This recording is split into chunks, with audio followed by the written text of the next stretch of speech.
malamu na GCAM Télévision, fidèles abonnés, chers internautes, Guy Samba Olonga Nazana Isengo Akoeba Bino, Ebele na Bolandi, émission na Bino va éclairer debout congolais de partout où vous vous trouvez à travers le monde. Je vous dis merci pour votre fidélité, merci de votre confiance à cette émission. La justice de Dieu n'épargne personne. Justice Yanzambe. Moto moko te aishapaka na contrôle nango justice ya Nzambe erataka te. Soki justice ya mokili ezokowumisa yo, soki justice ya mokili eresir te kotia yo na nzela oyo eza ya yo, yeba ya Nzambe moto moko te aishapaka na contrôle nango. Mabe toza kosala to pe malamu eza na lifuti to pe ezali na litomba na yango. Yeba komilengele po osala kaka malamu. Nabasango na ye nango liboso na bino mokolo la lelo esengeli toyeba ete sake ezali toujours na maboko ya ba FARDC na biso mosala ezosalema kitoko. Armée na biso ezali renforcée en nombre et en munitions ndenge esengeli mpenza mpo babunda bitumba ye na kasi mingi ya koloba ezali ete trahison nde koboma FARDC na biso.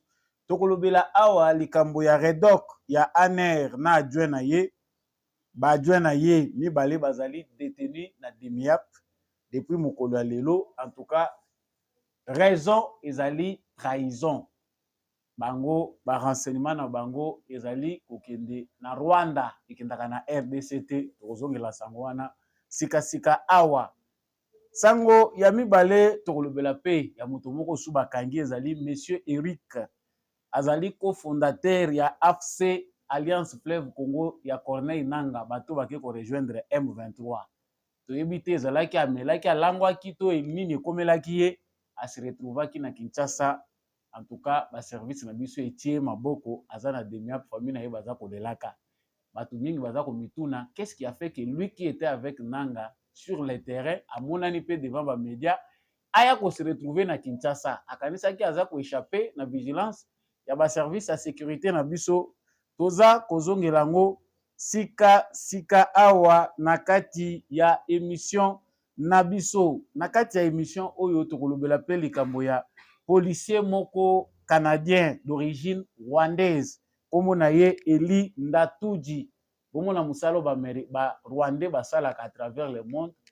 En tout cas ce policier là azali poursuivi par la justice canadienne pour avoir communiqué secrètement des données à un pays étranger, à l'occurrence le Rwanda. Comparution na ye ya liboso ezali prévu à la cour dire le 11 mars 2024.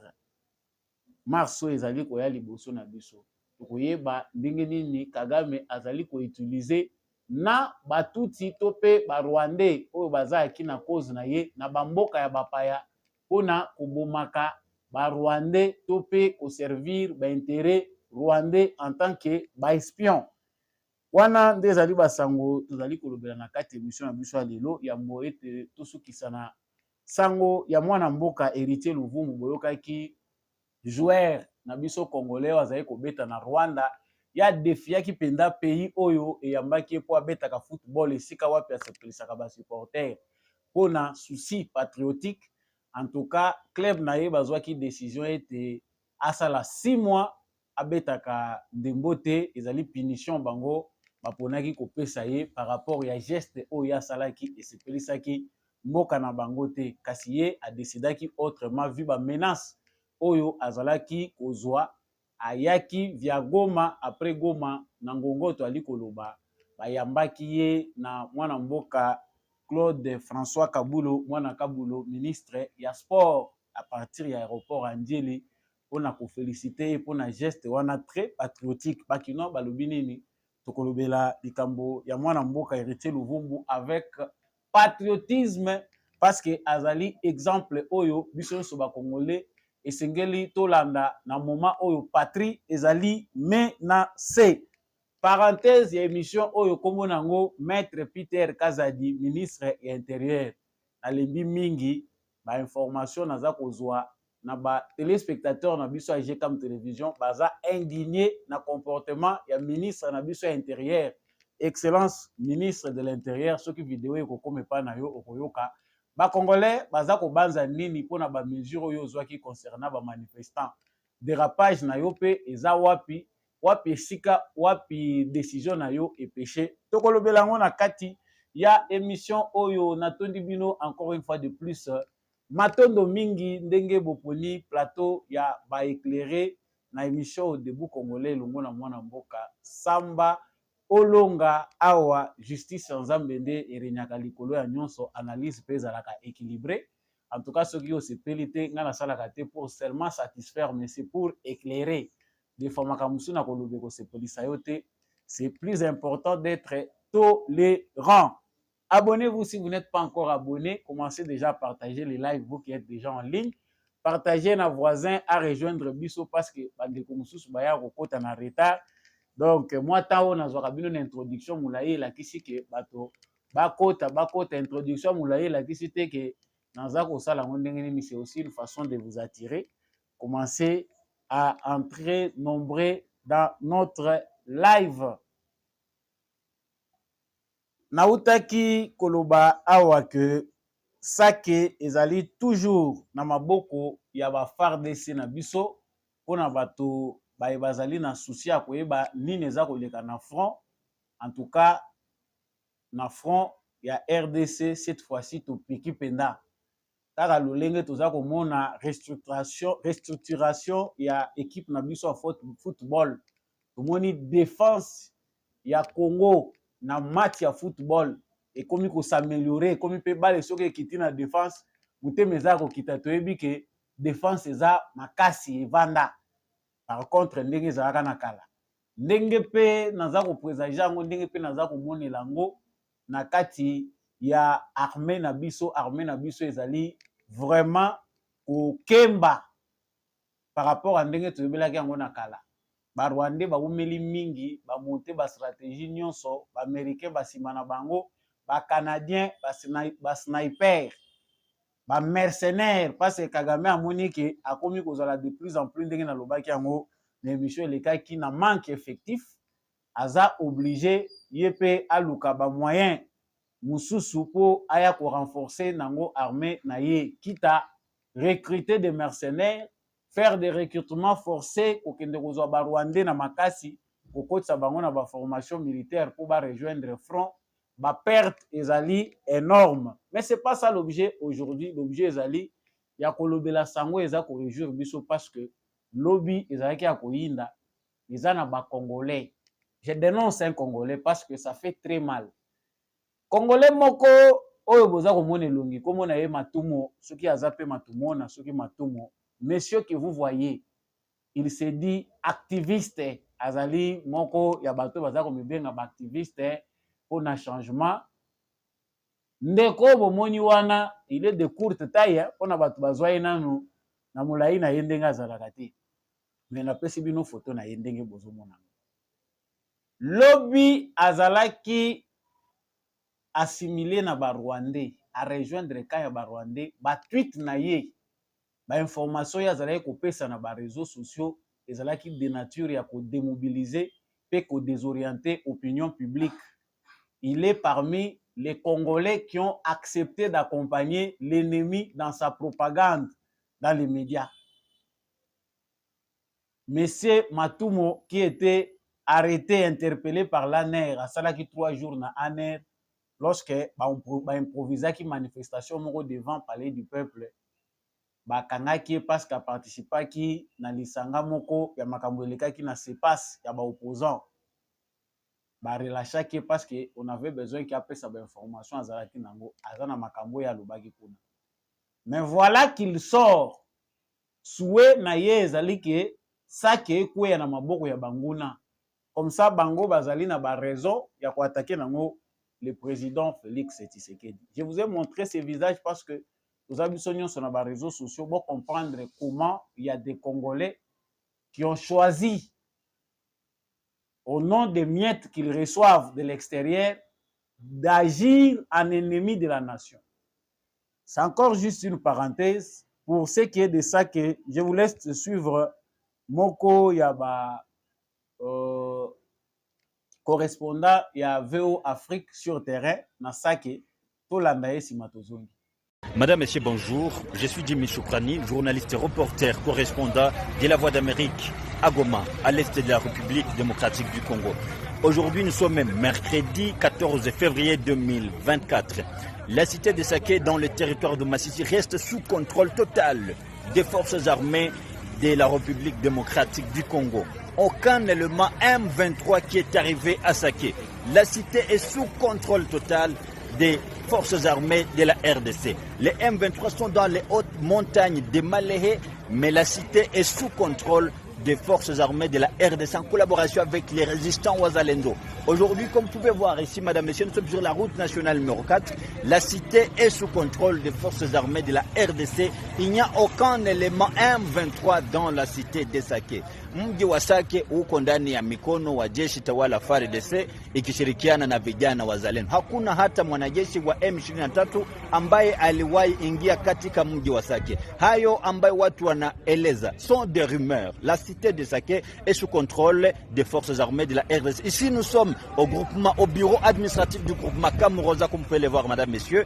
C'est la cité de Saké qui reste toujours sous contrôle des forces armées de la RDC, mais il s'observe une panique généralisée. Il y a plusieurs personnes qui sont en train de fuir vers la ville de Goma, mais à présent, il est 10 heures juste de ce mercredi. La cité de Saké est sous contrôle des forces armées de la RDC. Merci beaucoup. Voilà. Wana Bolandi ezali moko ya ba correspondant ya VO Afrique. Azali journaliste na bango sur le terrain, il rassure ça que ezali na maboko ya armée congolaise. Tosali combat lobby, guerre ezalaki pe médiatique entre les journalistes rwandais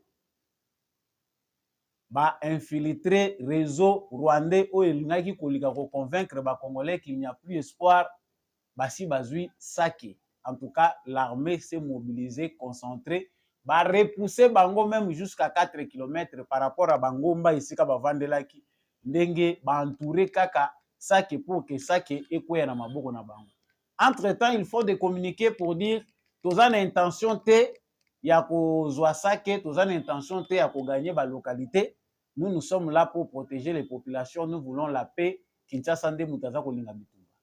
Donc, une façon de distraire l'opinion que biso tozoluka bitumba te, bango nde bazoluka bitumba. Donc, na moment oyo nazali koloba, l'armée se mobilise encore pour un grand assaut, eza ya kobomba te, ça se dit, ndenge eza koloba mawana, tout ne sera pas dit. Mais oyo tokoki koloba ezali que ezali pamba te, ba se mobiliser ndenge, ba se mobiliser, ba renforcer makasi pendant que Nations Unies, États-Unis, ba Union européenne, baza kosenga ke cesser les faits ezala ba résoudre problème na dialogue moko diplomatique. De l'autre côté, ils sont en train de renforcer le Rwanda pour dissuader Félix Tshisekedi, comme nous le disons à chaque émission. Ezala bandeko bakomi kolemba balobi, tozo répéter trop makambo moko wana, mais exacto loba poto comprendre. Qu'est-ce qui fait que na moment oyo ba Rwandais, armée rwandaise azala l'impression ya kupusa makasi kwa ya Tigoma? L'intention est occidentale. Ba occidentaux nde baza derrière manœuvre wana, ils veulent fragiliser diplomatiquement Félix Tshisekedi pour l'amener à négocier. Mais comment il le faut maintenant? Selon ndenge toyoki eza na bibundeli moko oyo eza ko se diriger vers RDC. Les Britanniques, les Américains, les Européens sont contre ces acquisitions-là. Bandimite, balingite ke eya na Congo. On ne dirait pas de quoi il s'agit. Nous allons encore revenir là-dessus.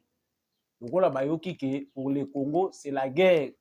Nase na CP, Russie na Chine, bayebisi Congo ke olembate, bayebisi Félix Tshisekedi, tu ne dois pas te fatiguer, garder position na yo. Soki bameki, nous allons soutenir. Voilà, angle mususo biso toko komona ya makambu. Biso tozo zangoka na angle o ndenge zo bundama, mais guerre ekomi pe ya ba puissance. Même si le Congo ne peut pas opter, comme l'a dit Peter Kazadi na conférence de presse na bango, que ils a à l'ordre du jour que RDC a signé na Chine, Topena Russie. Mais nassé diplomatiquement, ça bouge. Les camps occidentaux, na ba mususu oyo ba prechakate, musala occident aza kosala na Congo, bazali ko bunda d'une autre manière. C'est la sagesse du Tshisekedi qui fait que va s'affronter na sol na biso. Si Tshisekedi était quelqu'un oyo amemaka makambo na ba émotion, c'est vrai, na moment tozali koloba, ça sera pire que ce qu'on est en train de voir parce qu'ils vont s'affronter chez nous et vraiment ça ne sera pas à notre bénéfice. Il faut bouger ma ligne mais en toute sagesse. Comprends qu'il veut là, on sait déjà de quoi il s'agit. Du bondeleza ko bangisa bango. Tshisekedi a ça lancé un message que nyonso yo biso esengeli tosala po te retrouver paix tokosala yango. Donc la RDC aujourd'hui n'a pas de limite concernant les acquisitions sur le plan militaire, en matériel militaire. C'est que matériel nyonso militaire sophistiqué oyo ezali disponible dans le monde, ba stratège na biso ba ko analyser capacité nango ba moni en quoi ekozala biso utile, nous allons mettre les moyens. C'est pour dissuader les pays oyo baza ko entourer biso. Ceux qui ont renforcé sécurité na biso, ils vont arriver à nous respecter. Biso il faut consolider ba force na biso ya défense, ba service na biso ya renseignement pour que l'ennemi aussi soit dissuadé que Congo eza lisu ya kalaté. Ce bomeki ba kolelaka diplomatiquement mais ils vont réagir. Et nous encourageons le président de la République beaucoup plus dans ce sens-là. Na Congo toza très pacifiste et que toza prêt to lata lokola politique ya balma na ba mususu ba bengaka na Europe soki ba Suisse oyo baboya bango makambo minduki. Boyoka kita Allemagne na suka awa akomi kota mbongo ebele azana besoin ba revoir makambo bibundeli. Il faut s'assurer que armée na bino ezali na dimension ya taille ya mboka na taille ya mboka na bino. Armée na biso ezali armée moko ya pays moko sous-continent, pays moko stratégique entouré de 9 pays. Il faut que cette armée-là soit une armée dissuasive. Ceux qui sont en armée makasi te, ceux qui sont dans la région armée moko l'équipe biso na makasi, stratégiquement nous aurons toujours des problèmes. Dans la région d'Afrique centrale, il faut que l'armée congolaise soit la première armée. Nous serons en sécurité. Sur le plan économique, toi arriver à contrôler l'économie nyonso, il y a des pays qui vont entourer biso. Là, tu peux comme na sécurité. Mais tant que tu connais qu'il y a des problèmes na biso qui sont résolus diplomatiquement. Non, la diplomatie c'est pour maintenant. Vu que makambo ebele toza coincé, le monde entier contre nous, on doit feindre aussi de négocier pendant qu'on s'organise. C'est aussi ça la stratégie de notre gouvernement, même si elle n'est pas dite à haute voix, mais dans le moment où nous sommes capables de s'organiser dans 5 ans avec toutes ces unités formées, avec l'effectif renforcé de notre armée, avec des acquisitions, de nouvelles compétences, avec cette nouvelle organisation, on est sûr que nous allons à top, il y a une armée africaine les plus modernes. Oyo lelo bakomi pe kotelema parce que biso chaque jour to bundaka. Armée belé baza ko classer bazo bundate. Babundaka bitumba te. Armée congolaise même temps bazo classer au 8e. Armée congolaise zo bundisa combien de groupes rebelles? Nous avons dit ça c'est par rapport à ce qui se passe à Sake. En tout cas, bitumbezali kuna yo mtoza makasi na à genoux mabonde linde na nikoloba. Sambela kapona ba militaire na biso sambela pona mboka. L'armée céleste est plus puissante que l'armée oyo tozali komona yase. La justice de Dieu existe et l'armée de Dieu existe aussi. Soki nzambe a sécurisé Congo te, en tout cas au biso tokosa les ali pe pamba. Mais pendant qu'on parle de Sake, ezali une information moko ekoyeli biso awa eza kosala pasi mingi. Nous sommes trahis par nos propres frères. Les rédocs de l'ANER et ses 2 adjoints sont aux arrêts et détenus à l'ex de Miap. Batoyo bazali na service ya renseignement na Nord Kivu, Sud Kivu, Ituri, bazalaka souvent convoité na système ya infiltration ya Kagame, Museveni, et puis on en passe. Et puis, il n'y a pas que Kagame et Museveni, même les services secrets américains tissent des liens. Tu as vu que les généraux na biso ebele, bazali na armée, bazali traqué, suivi de près, la stratégie na biso ezali bien observée par les Américains parce que nous avons des militaires au sein de notre armée qui sont réservables au service secret étranger. Bazali ba agent na bango oyo bapesaka bango ba information. Mais pour ce qui s'agit de l'information, bato wana mibale bakangi batransféré bango na Kinshasa awa ezali pona cause ya trahison. Après ba voyage oyo mibale Jean-Pierre Bemba sali oyo bakendaki liboso na Chiwewe bazongi ake lisusu mbangu. Il devait analyser les informations bayeba makambo ebele.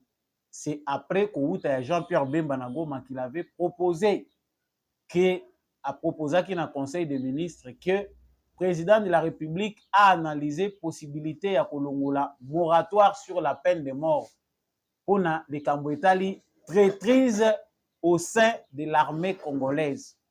Je sais que cette question-là a soulevé déjà beaucoup des interventions. Pas d'intervention à Congolais sur le plan que baza ko boyango, mais il y a ba français. Il y a déjà des organisations françaises qui ont élevé leur voix pour dire non. Ceux qui va longoli moratoire sur la peine de mort, ils ont le règlement des comptes, ça ne va pas changer grand-chose sur le terrain. Et vous avez la cas de nature, il y a quoi enfoncer ma kamou davantage. Et réponse nango vous avez la malamuté. Na sina lobela ki ango pona batu balandaka ngai na media na biso. Awa tozali koloba baza na Kinshasa. Bandeko na ngai. Vous qui avez vos frères dans les services secrets, vous avez des généraux, vous avez des colonels. Awa eza ko banda nango pete parce que batu baza ko zwango kaka batu musuna me komeli bango na matoyité. Il y a déjà des tractations qui se font au niveau du gouvernement pour qu'on puisse lever les moratoires sur la peine de mort. Depuis 2003, balongola ki peine de mort. Kolongolango na sens te ke balongoli loi wana. Mais ba tchaki yango lokola na frigo. Na lingala ya pete. Ba tchango lokola na frigo balobi to kosalela ngo te ezala nanu wana parce que eza utilité. Moment opportun to réfléchir ndenge nini to récupérer yango poto salela ngo. Ndenge bochaka ba uti na bino. En tout cas, la pression internationale ezalaka ebele pour que to longo la peine de mort na moratoire et puis to bannir peine de mort et longo na mibeko na biso. Moi je dis que gloire à Dieu, Kabila bakanga ki misu il a été aveuglé pour ne pas suivre ces gens-là à longo la peine de mort na mboka na biso. Ça allait être une mauvaise chose. Pona momo to ngato bandela pona koluka ndenge nini ya koboma bato. Awa naza koloba bandeko mibale parce que on peut dire que ndenge bazana nuana bazaba présumé innocent, le suspect n'est pas un coupable, mais il y a des informations compromettantes. Balandeli réseau na bango, ils sont là, baza ebele. Il y a des militaires qui nous informaient, biso pe ba information musutu bwaka kango bwaka bwakate parce que tous arapé cible. Que ceux qui boyo ki bakangi batu ba responsable moko que ça soit renseignement, que ça soit militaire na Nord Kivu, sachez-le bien que les a pour la raison ya traîtrise. Nyonso tozwaka lokola stratégie, ba mouvement ya personnel, nyonso ezwamaka, il y a des agents ya ba service na biso oyo bazali na solde ya Kagame. Kagame na système na ya infiltration. Il n'y a pas que les Rwandais qui vivent au Congo, qui sont devenus, qui se disent Congolais, ou les autres Banyarwanda ou Banyamulenge comme ils s'appellent, oyo bazwaka ba information pour na kopesa Kagame. Il y a aussi des Congolais qui se sont rwandalisés, ceux qui terment pour les kandenge wana, basi rwandalisés pour bakoma ba pro Kagame. Balela kawana eza cop na bango. Vous allez vous imaginer que ville lokola Goma, ndenge baza kolobela ngo plus de 2 millions d'habitants. Guerre ezali musika te na Goma. Mais bato mosusu bozwi na bango mbongo oyo bango baza kosakana nango na Goma ko imaginer. Ba colonel bazana ba moyens belé bazana ba luxe ba généraux mais on se demande mbongo oyo bango bazwaka eutaka wapi. Okomona mutu balongoli place guerre ezali mutema na yazana kimia te. Osakaka azonga place wana. Ba oyo bakangi baza parmi po mususu bakokanga malisusu. Bazoyo kananu te. Pourquoi les renseignements ils ont fuité? Balandeli bango ba comprendre que ils communiquent, ils sont en liaison avec Kigali. La force ka Kigali yako frappaka na ba position na biso, yako briska ka biso na moment to s'organiser bat ba yebite to kei place moko pakala omoni ba surprendre biso, c'est ces gens que vous voyez. Ezali kopesa pasi mingi na armée na biso. Voilà biso bato tobelela banda kala bolongo la peine de mort. Nous sommes quand même content que la question aujourd'hui est à l'ordre du jour. Mais il ne faut pas que ça s'éternise. Président de la République kobanga na yo eloko moko te. Bandeko na beleli awa bozana bandeko na bino ba généraux, ba colonel, bazali ko participer na secret ya mboka, bazali ko participer na makambo etali sécurité ya mboka, c'est le moment. Tangu ba exécution ko banda biso ba ressortissant ya tozali kolobela likambo ya exécution ya ndeko na biso, il a été exécuté injustement. Awa baza ko trahir nation kozalaka na bango te. Nous sommes là pour avertir. La peine de mort est déjà, nakoloba déjà que c'est côté déjà en application. Parce que ça n'est de trop. Bayebi que ça n'est pas de côté que ça le mela biso so bakanginga bakoloba ke. Mais nous n'avons même pas de prison spéciale. Jusque là, et l'autre inquiétude na biso ezali que ba criminel dangereux toza ko kanga. Tozana nous na prison de haute surveillance o ezali construite na ba norme nyonso oyo bakoki kochaka batu oyo bazali potentiellement dangereux. Nous pouvons continuer à garder des gens dans des conditions, bako créer même révolution na kati.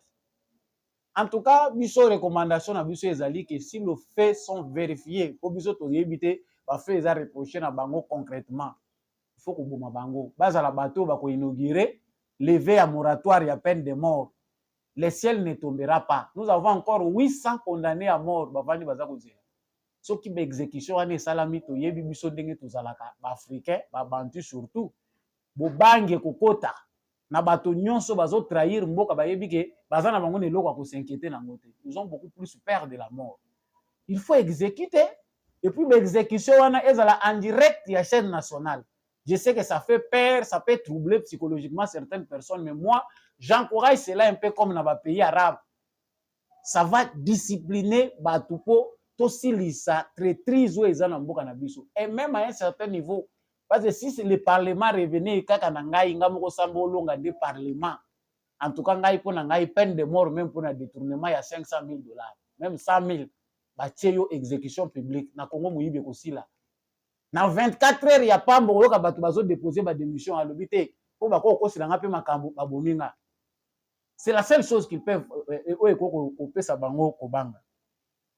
Monsieur Eric, cofondateur de AFC, Alliance Fleuve Congo, il y a Corneille Nanga, confident et complice de Nanga. Azam maîtrisé, Azana Kinshasa. Azam Magindengeni. Photo, il y a Monsieur Eric, Yangwana Bozakomon. Monsieur Eric, yo omiyebi penza malamu ke okei, on se retrouve à côté à Nanga. Qu'est-ce qui fait que Monsieur Eric se retrouve à Kinshasa? Yo mutu penda oye na yo ozalaki kuna bosi bosali makambo na bino se retrouver, mais oye Monsieur Eric on se retrouver na Kinshasa. Vous êtes venu chercher quoi? Balokoti peut-être yé na mutu na ya kanisa kike azako dévier ba service à sécurité na Congo bazalaka na bango balalaka na bango. Je peux facilement passer pe na sali opération na ngana zongi batindi peut-être mission kamikaze alobi en tout cas ndenge na keboye na ko sala makambo na ko dévier facilement ba service à sécurité pe na zongi la bino bomona kaka bomeka kaka na sala azana aner famille ne bazo réclamer et pourtant azanani magistrat na juridiction ya Ndolo avant na Kinshasa. Vous voyez comment les démons sont en train de hanter, ils ont dérangé les Congolais moussous. Au moment où tu as l'ongwe na ye awa, tu ne dors pas affamé chez toi, tu te retrouves en brousse. Au lobité nasala ndenge batwa MN ceux qui nini MLC salaka kala batwa RCD basala ba mouvement rebelle, ça va payer. Mais vous vous êtes trompé d'époque. Vous vous êtes trompé d'époque. Chaque jour qui passe donne plus de force au Congo, à l'armée congolaise, au service secret congolais. Makambo etali réforme à sécurité, ba etalaka nyon sauté, mais ce qui se passe au Congo va surprendre le monde bientôt. Batebele baza koyeba te ce qui va réellement se passer. Donc, ce monsieur que vous avez vu, akutani penda na oyaye ezalaki penda mosala baza na kati ya kolokota ye. Biso tolingi te ke père te ezalaka na biloko ya kolia eza nanu cher na Congo. En tout cas, les Congolais souffrent encore. Bozuye boye, bolekisi ye ka facilement. Inutile même ya représenter biso ba mususu parce que ba service secret ya ba pays oyo ezozwa sécurité na bango avec sérieux. Baza capable ya kende kuboma mutu libanda ya mboka ba bomi ye. Et puis c'est fini. Policier canadien d'origine rwandaise, de son vrai nom, monsieur Eli Njatouji. Donc, c'est monsieur dont vous voyez aussi la photo. Yewana Azana Katiabat. En tout cas, Aza policier rwandais habitaka na Canada.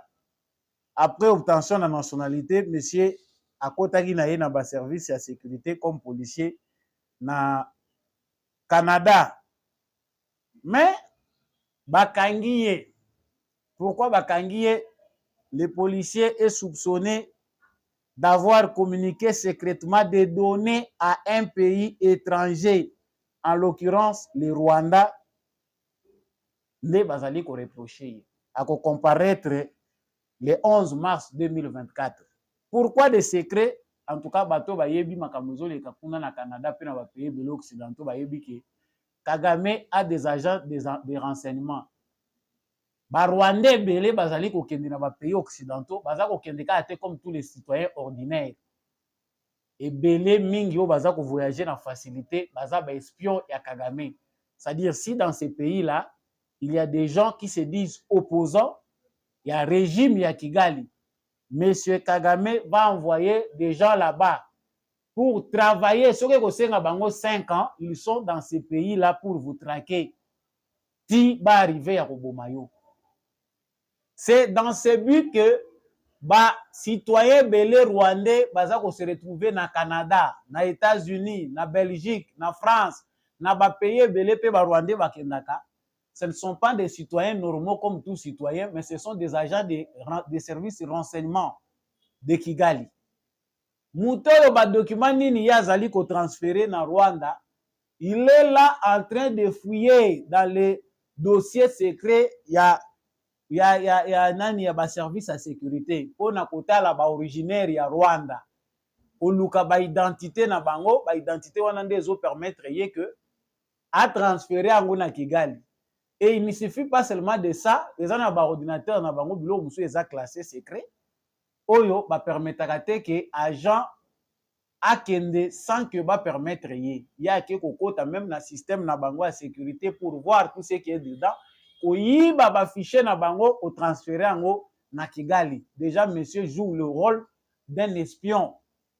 Mais makambo eza kolobama ya policier oyo ezo sale maka na Canada te, aux États-Unis aussi il a été révélé. Les services américains ont révélé dans l'année 2023 où Salao Kagame a sali pendant toutes ces années. Il a beaucoup éliminé des Rwandais à l'extérieur du pays. Azana ba service paramilitaire na ba pays na bango. Il a espionné même service secret. Moni excès des ailes soko bokoli mwana mabe sukanango akobalukela yo. Mwana oyo za kobokola mabe tango akokola akokomela yo ndoki. Akoyeba sute koza parent. Kagame espionne arrivé à comprendre le système ya occidentaux, il pénètre dans leur système. Vous verrez que dans la armée armée américaine, il y a des Rwandais et belé baza là-bas. Mais pendant qu'ils sont Rwandais là-bas, ils soutiennent la politique de Kagame. Qu'est-ce qui fait que des citoyens rwandais qui sont partis aux États-Unis, comme ils ont déjà des citoyens américains, côté même dans l'armée américaine, mais dans les réseaux sociaux, on voit ces citoyens-là américains d'origine rwandaise en train de soutenir le régime de Kigali. Vous trouverez qu'il y a un lien. Le lien veut que Bazali Bato Baza utilisé. Kagame a donné mission à tous les Tutsis, pour ne pas dire tous les Rwandais. Surtout aux Akobimalibanda Mboka Yeba qui aux agents pour Mboka Nayo. Partout ils sont dans les ambassades, il y a un attaché, il y a renseignement. Pour Azawana, pour la liaison. Moutounion se fois à la utile pour la Rwanda. Ata bomoni a changé nationalité. Donc, le problème que nous avons au Congo n'est pas spécifiquement au Congo. Kagame, pour bien se planter, étendre son système, il n'a pas seulement infiltré les pays africains, même les Occidentaux. À côté pe na ba système na bango lokola bango ba komisa ye petit bitinda na bango ba pesa ye ba avantage po apiela ka bango ba minéraux ya Congo akoma na ye mutu ba pesa ye laisser aller partout. Vous voyez un peu ce que ça donne. Mais pendant ce temps tout ça ko loba Royaume-Uni, ba Canada et les autres pays, ils soutiennent Kagame. Ils veulent qu'il continue avec sa barbarie parce que ba trouva ki kaza utile. Ouais, jusqu'où bango ba ko kende na makamu na bango. Chers Congolais, vous devez comprendre que biso nous allons à moins retard à nos organisations. Batoyo, bazali kolekisa na bango pour s'en prendre à Tshisekedi ne comprennent pas le travail au Tshisekedi azako abattre. Peut-être que certains, par ignorance ou peut-être par manque de culture, information peut bazan angote, bazako mona Tshisekedi le l'ennemi. 5 ans après, 3 ans après, qui sait si certains changeront d'avis. Les autres baza kosala ngo nanko en connaissance de cause. Tomi sala lokola ba opposant na ye po awa tobwaka ngunda tomi vandela kaka awa. Ndenge bango baza koye bango. Donc monsieur Eli Ndatuji qui est au Canada, musala ye asalaka yango wana. Chers Congolais, vous qui êtes à l'extérieur, vous êtes plus nombreux que les Canadiens. Les Rwandais, pardon. La diaspora congolaise et parmi les diasporas qui sont les plus grandes diasporas au monde, c'est tout le bagage en Afrique. Parmi les citoyens, les Congolais, je peux dire que des millions de Congolais sont dans des pays étrangers, pour ne pas parler seulement de l'Occident. Mais si on a ce cœur ici que la patrie reste sacrée, mon sang, ancêtre nanga bazakuna, même si on change na nationalité, on appelle le bango. Toujours condamné parce que ce qu'il fait ici pour faire tuer Batoueza Mabé, mais lui, pour lui, il est en train de rendre service au Rwanda et à Kagame. Pourquoi pas nous? Bisopé Togo s'organiser, Bosé Belé, 40 ans na Canada, 50 ans, 30 ans. Tant on a 40 ans au Canada, on n'a rien à vous reprocher sur le dos au Canada pour ce qu'on a au Canadien. En tout cas, nous sommes mais il y a un moyen d'aider aussi votre pays. Même avec le peu d'organisation, c'est possible. Maître Peter Kazadi, avant qui s'en a hérité Louvoum. Maître Peter Kazadi, ministre de l'Intérieur, Batubalobi Olekisi. Mais excellence, monsieur le ministre, Batubaza Kosala analyse ya ba décision bino bozui. Pas contre ces décisions, mais par rapport à votre façon de parler. Qu'a fait Maître Peter Kazadi? Maître Peter Kazadi a lobby, bazu ba mesure contre ba manifestants pour empêcher, pour que sécurité zala na bato oyo na ba chancellerie to ba ambassade ou ezali mingi concentré na ville na Gombe. Pour les raisons de sécurité, tout le monde a dit que wewa et bimina kati. Mais ba wewa bazalaka bandaka là, quand on dit que les wewa ont exagéré dans la ville, bomona bango bandaka là, bazuela bango ba mesure. Depuis que Kasongo général Kasongo azalaki na Kinshasa, on a pris des décisions que moto moko e konyata su na Gombe te. Mais ba moto enyataka ka Gombe. Mais awa toyebite eza complexe parce que il s'agit des blancs, il s'agit des ambassades occidentales, mais bozu ba mesure urgente. Toutes ces réunions à la va-vite, ba réunion ebele ko condamner batu o bino bozana droite nana yebisi bilo na kati na bino mutako ko kambambo kazali.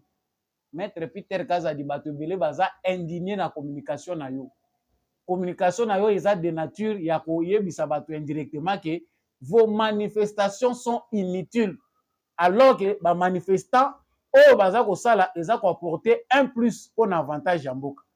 Mais quand vous vous exprimez aux Oyebisa Congolais, pas ces manifestants-là, qu'ils soient des casseurs, qu'ils soient au Bazo-Salango dans les droits, ce sont tous des Congolais qui expriment leur colère, leur ras-le-bol face à des Occidentaux impérialistes, néocolonialistes, au Balingite que Congo est avancé.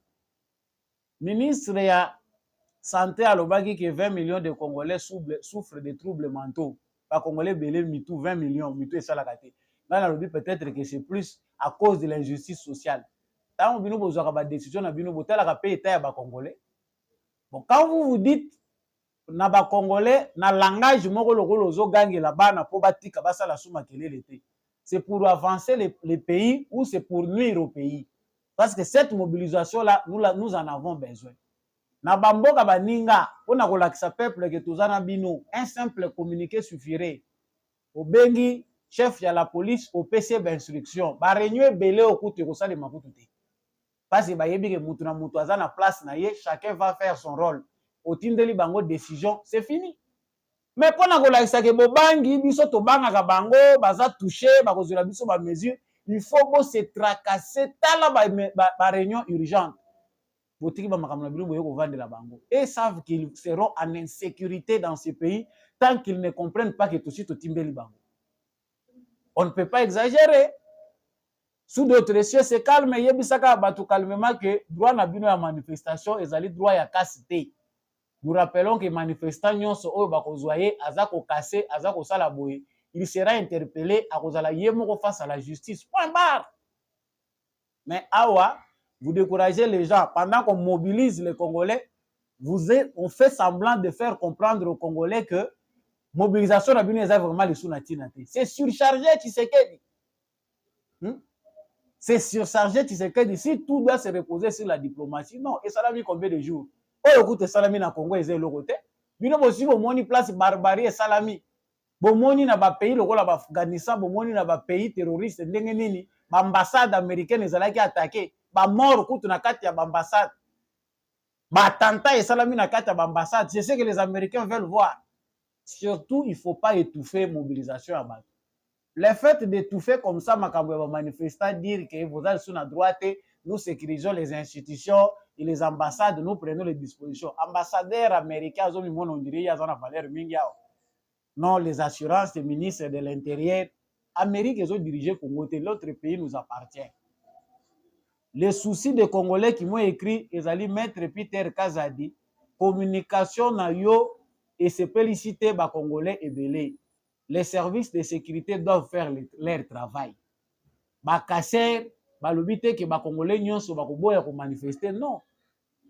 Et on salue ici ce qu'a dit Christophe Lutundula, oya pesi réflexion na ba ambassadeur tango yambi bango mukula lubi. Boye bango ke tokobanda ko kendaka ka boyete.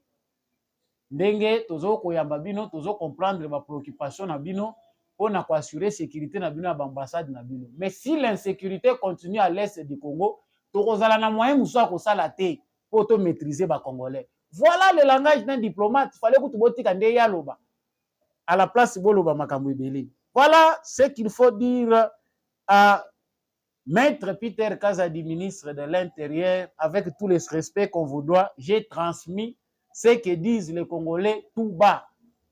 Nasuki si na héritier Luvumbu mwana mboka a célébré ki bina ye na compassion pe na ko dénoncer oyo Rwanda pays wapi ya beta football baza ko sala contre Congo. En tout cas ils ont tchaka te eza PTT héritier Luvumbu ba suspendaki pour na 6 mois selon club na ye balobi qu'après 6 mois ils ont ba mesure disciplinaire na ko kozongela ko beta. Lui a jugé bon de rejoindre son pays, retourner dans son pays parce que il a quitté pour arriver à Goma, et vous suivez la vidéo accueillie par le ministre des Sports François Kaboulo.